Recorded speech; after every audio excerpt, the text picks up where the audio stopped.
Welcome back mga kamulti. Namiss ko kayong lahat. Kaya naman ngayon ay panibagong mga kababalagan ang muli niyong mapapanood. Kaya kung ready ka na ay kunin mo na ang popcorn mo at umpisahan na natin. Kaya tara. Vocês nem esperaram pra festa aí, né, mano? Meu Deus do céu, que porra é essa, velho? Mano, eu vi uma coisa aqui, Thiago. Tem uma coisa que passou aqui, velho.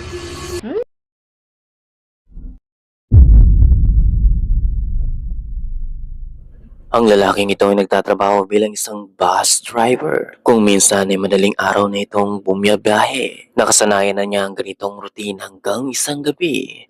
Nang siya ay nagmamaneho pasado 3:00 ng madaling araw, ay may mararamdaman itong kakaiba. Tila ba lumalamig ang paligid ng loob ng bus nang biglang ito ang makita niya.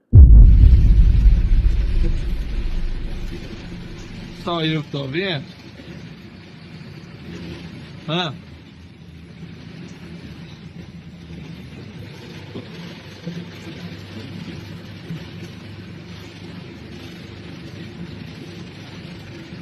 Só eu que tô vendo? Hã?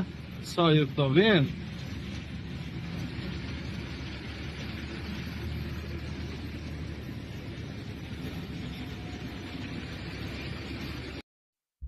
Nakita mo rin ba? Mula sa refleksyon ng side mirror ng bus, kitang-kita ni Julio na may ulong nakadungaw. Pero ang nakapagtataka ay sa tuwing titignan niya ito sa monitoring camera na nasa harapan niya, ay walang tao o sino man ang nasa loob ng bus.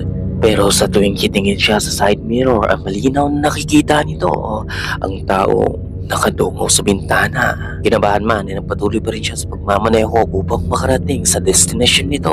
At nang makapag-parking na nga ito ay naglakad siya sa loob upang tignan kung may tao bang nagtatago. Eu não sei quem trouxe, não sei quem colocou. Não sei se já tava aí, não reparei. Está aí, ó. Deus abençoe, né? Não sei se foi passageiro. Não sei se já veio da garagem.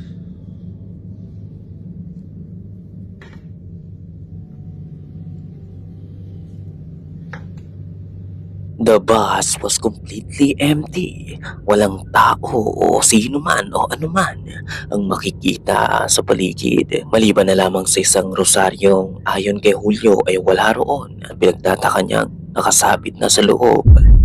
Whoever or whatever it is, may mga nagsasabing isa itong multo na sumakay sa bus. Pero ikaw kamulti, ano sa tingin mo ang taong ito na nakadungaw sa bintana ng bus? Isa ka kaya talaga itong multo? Or maybe may explanation ka?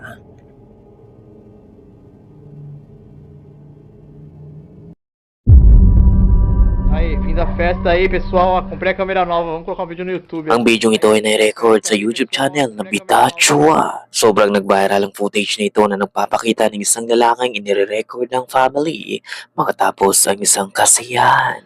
Nang biglang ito ang makapture niya. Aí, fim da festa aí, pessoal. Ó, comprei a câmera nova. Vamos colocar um vídeo no YouTube aí, ó. Ai, que vergonha, não faz isso. A Josi capotada já, com sono. Aí, Thiago, a câmera que eu comprei nova aí. Bebeu demais. Vermelhinha e tal. Vocês nem esperaram pra festa aí, né, mano? Meu Deus do céu, que porra é essa, velho? Mano, eu vi uma coisa aqui, Thiago. Tem uma coisa que passou aqui, velho.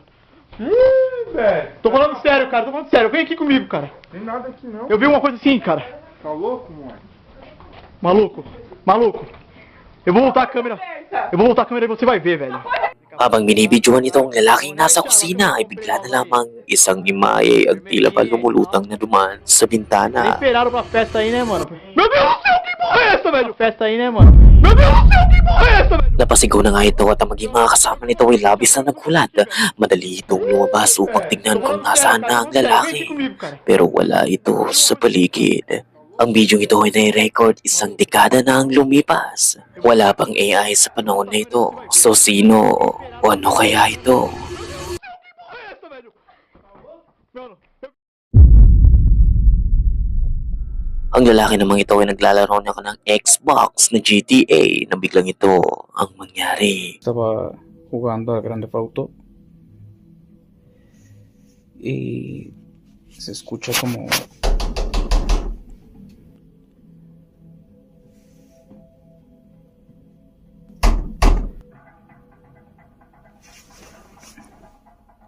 si alguien...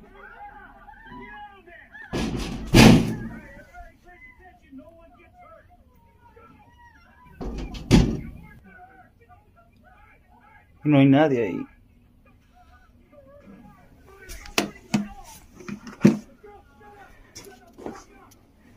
Tal vez.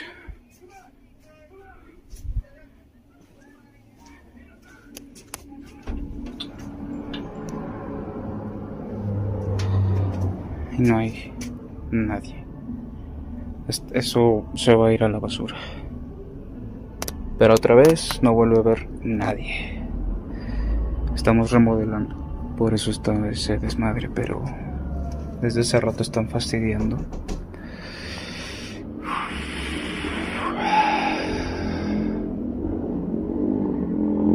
Ya no sé ni qué...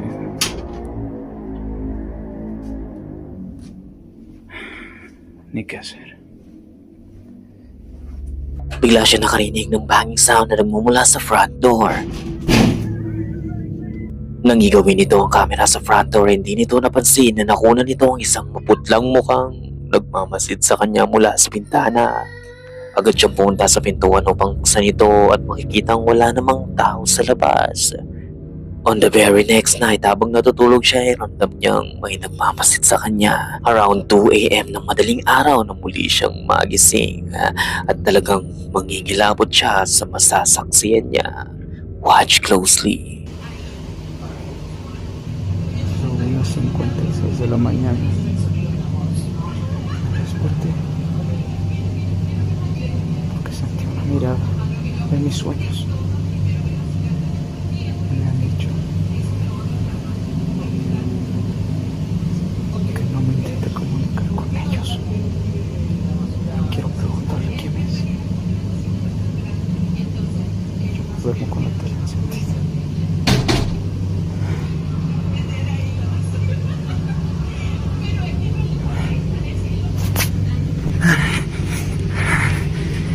Alexa, luz del cuarto blanco frío.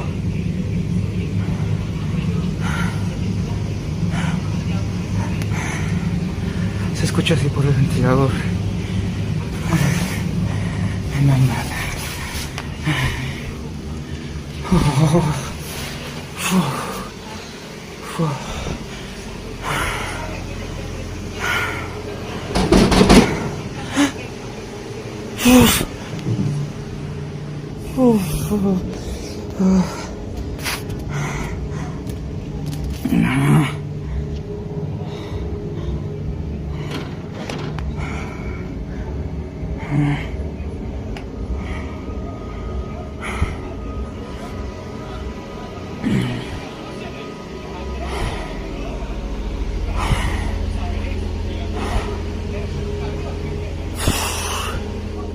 Isang creepy figure na nakita nito nakamasid sa kanya habang nakahiga siya. Nang tumayo siya upang kumprontahin ito ay bigla itong gumalaw at naglaho sa dilim. Nang magpalingalinga ito ay makita naman ito ang isang ulong nag-duck cover sa bintana. But once again, it disappeared. So ano kayang klase ng entity ang gumagambala sa kanya?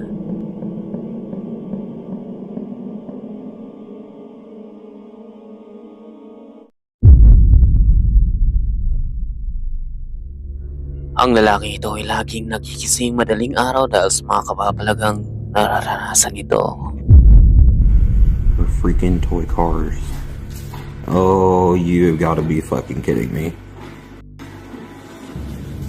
No.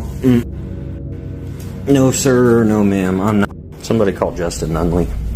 Or an exorcist. I don't fucking... Ang buong akala niya ay tuwing gabi lamang niya ito mararanasan. Pero kinabukasan na ito na naman ang mangyayari.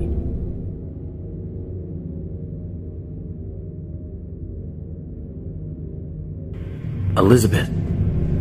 Baby. Hey.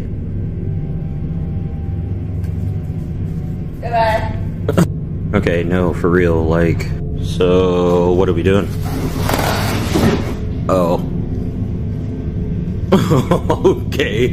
Are you friendly? Bigla na lamang gumalaw ang toy car at hindi nito napansin ang isang batang babaeng nakatayo mula sa madilim na parte ng pintuan na siyang nakatitig sa kanya. Sinabuyan din niya ang toy car ng isang holy water at mga asin sa pagpapakasakaling baka matigil na ang mga pagpaparamdam. Ghost Malone, if you are still around, do something. Oh, okay. Okay. Alright, so I've been asking Ghost some questions.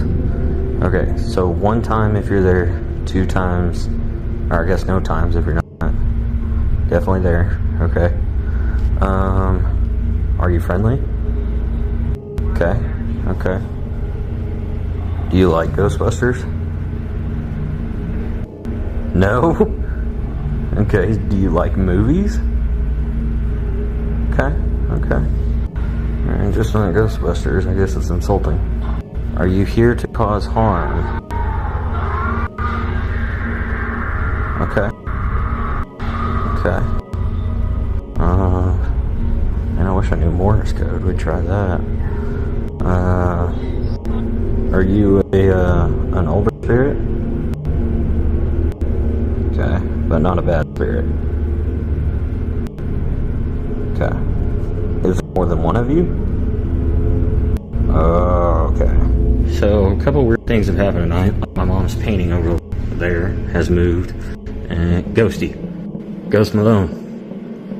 You there? Don't judge the trash. It's trash day.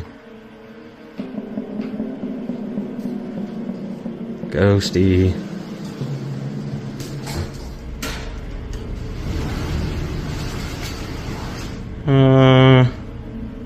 Okay. Maxie, what was that? Huh? So we're sitting here.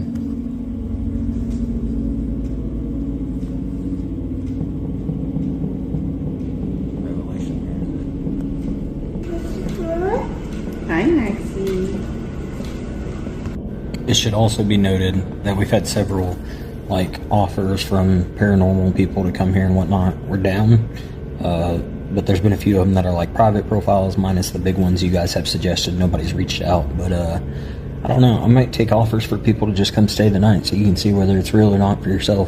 Sinubukan na rin nilang mag-reach out sa mga paranormal investigator pero wala pa rin nagbibigay tugon sa kanila. So maaaring nga kayang may multiple ghosts na naninirahan sa bahay nila. You decide if it is real or just an elaborate hoax lamang.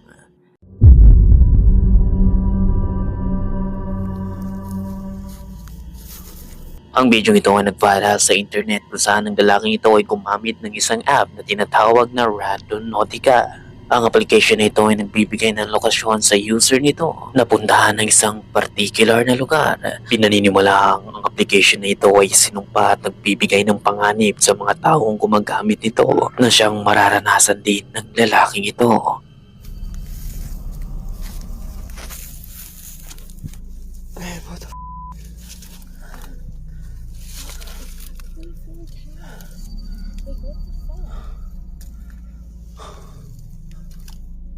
Oh, it smells horrible. Oh, yeah. Dinala siya ng app sa isang abandonadong sasakyan na nakalagay sa isang masukal at madilim na kakahuyan.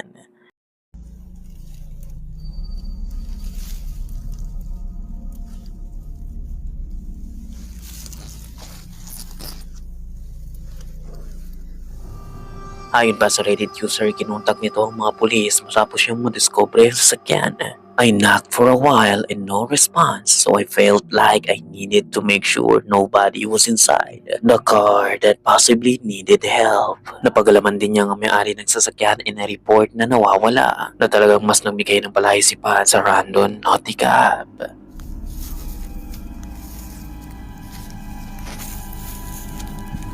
Oh, it smells horrible. Naging misteryo ang footage na ito lalo na't ang app ay pinaniniwala ang curse. Maaari kayang merong ebidensyang nakatago sa loob ng sasakyan na siyang magbibigay ng lead sa kung nasaan ba ang nawawalang may-ari nito. Well, mananatiling palaisipan nito at iba't ibang spekulasyon ang maaaring makuha mo sa kung ano ang sasabihin ng iba. Maaari nga kaya talagang ang Random Nautica application ay may sa demonyo na siyang nagdadala sa mga user nito sa mga panganib at talagang misteryosong lugar. It's in the middle of the woods. So the keys have to be on. Yeah. The lights came on.